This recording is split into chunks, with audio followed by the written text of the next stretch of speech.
ഇന്ന് നമുക്കൊരു മുട്ടക്കറി ഉണ്ടാക്കിയാലോ. അതിനുവേണ്ടി 2 സവാള, 2 തക്കാളി, 2 പച്ചമുളക് അരിഞ്ഞ് വെക്കുക.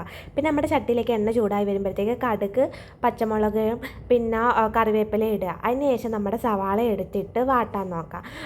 സവാള ഇടുമ്പം കുറച്ച് ഉപ്പും കൂടി എടുത്തിടണേ, ആവശ്യം അനുസരിച്ച് ഇടണേ. പിന്നെ അതെനക്ക് ഇട്ടാൽ മതി. പിന്നെ അത് കഴിഞ്ഞിട്ട് നമ്മുടെ ഇഞ്ചി വെളുത്തുള്ളി പേസ്റ്റ് എടുത്തിടണം. ഇഞ്ചി വെളുത്തുള്ളി പേസ്റ്റിൻ്റെ ഉണ്ടായതുകൊണ്ട് അതിട്ട്, പിന്നെ നമ്മൾ കുറേ തക്കാളി എടുത്തിട്ട് ഇത് വാടി വരുമ്പോഴത്തേക്ക് മഞ്ഞൾപ്പൊടി, മുളക് പൊടി, പിന്നെ ഗരം മസാല ഇതെല്ലാം ആവശ്യം അനുസരിച്ച് ഇടണേ. ഇതിൻ്റെ പച്ചമണം മാറി വരുമ്പോഴത്തേക്ക് 2 ഗ്ലാസ് പച്ചവെള്ളം ഒഴിച്ച് ഇത് കറി രീതിയിലാക്കി എടുക്കണം. എന്നിട്ട് ഇതിൻ്റെ പുറകെ നമ്മുടെ മുട്ട ഉണ്ടല്ലോ, ഡയറക്റ്റ് പൊട്ടിച്ചൊരിക്കുകയാണ്. 4 മുട്ടയാണ് ഞാൻ എടുത്തത്. അതിങ്ങനെ പൊട്ടിച്ചൊരിക്കുക. പിന്നെ അത് എന്താ കുറച്ച് നേരം വെയിറ്റ് ചെയ്യുമ്പോൾ അത് പെയ്യെ നല്ല രീതിയിൽ വെന്ത് വരും. നല്ല മണമാണ്. ലാസ്റ്റ് നമ്മൾ മല്ലിയില എടുത്തിട്ട് അങ്ങനെ ഫിനിഷ് ആയിട്ടുണ്ട്. നമ്മളെ കറി സെറ്റായിട്ടുണ്ട്.